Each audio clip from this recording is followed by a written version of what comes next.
Hi అండి. ఈరోజు ఎంతో సింపుల్ అయిన వంకాయ కర్రీ ఎలా ప్రిపేర్ చేయాలో చూపిస్తాను రండి. ముందుగా స్టవ్ వెలిగించుకుని కడాయి పెట్టుకుని అందులో ఒక 4 టేబుల్ స్పూన్ ఆయిల్ అనేది యాడ్ చేసుకోవాలన్నమాట.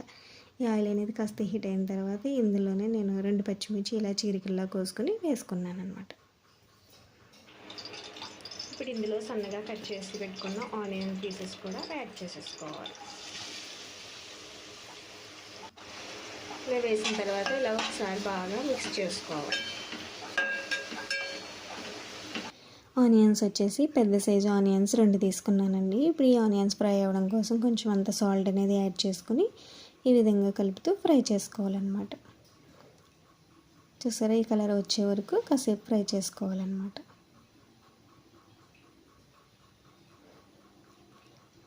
ఈ వంకాయలు వచ్చేసి 1/2 కిలో తీసుకున్నానండి. అవి పుచ్చులు అవి లేకుండా ఇలా శుభ్రంగా కట్ చేసుకుని నీట్గా వాష్ చేసుకుని పెట్టుకోవాలన్నమాట. ఇప్పుడు వాటర్ లేకుండా తీసేసి ఈ వంకాయ ముక్కల్ని మనం ఫ్రై అవుతున్న ఆనియన్స్లోకి యాడ్ చేసేసుకోవాలి.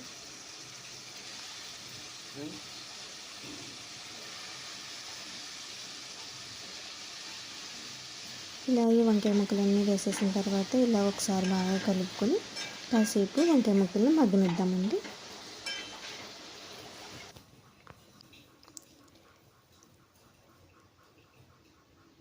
చూసారా, వంకాయ ముక్కలు అనేవి మనకి చక్కగా మగ్గుతున్నాయి కదండి. ఈ విధంగా మగ్గే వరకు బాగా మగ్గనివ్వాలన్నమాట. చూసారా, బాగా మగ్గినాయి కదండి. ఇప్పుడు ఇందులోనే మీడియం సైజ్ టమాటాలు చిన్నగా కట్ చేసుకుని అవి కూడా యాడ్ చేసేసుకోవాలన్నమాట. 2 తీసుకున్నానండి టమాటాలు వచ్చి.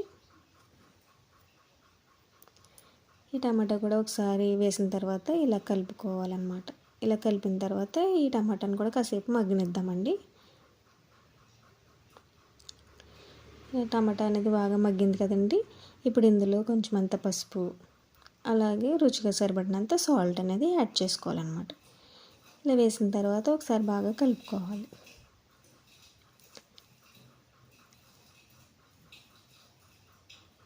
ఈ విధంగా బాగా కలిపిన తర్వాత ఇందులోనే 1 టేబుల్ స్పూన్ కారం అనేది యాడ్ చేసుకున్నాను. మీరు మీ టేస్ట్కి తగ్గట్టుగా వేసుకోండి. కారం కూడా వేసిన తర్వాత ఒకసారి ఇలా చక్కగా బాగా కలుపుకొని ఇప్పుడు ఇందులోనే 1 గ్లాస్ వాటర్ అనేది యాడ్ చేసుకున్నాను అన్నమాట నేను.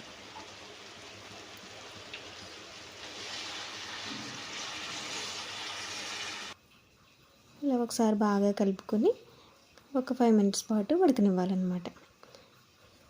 ఎంతో సింపుల్ అయిన వంకాయ కర్రీ చాలా ఈజీగా ప్రిపేర్ చేయొచ్చండి. మీరు కూడా ట్రై చేసి ఎలా ఉందో కామెంట్లో చెప్పడం మాత్రం మర్చిపోవద్దు. చూసారా, ఈ విధంగా బాగా దగ్గరికి అయిన తర్వాత స్టవ్ ఆఫ్ చేసేసుకోవాలి. Bye bye.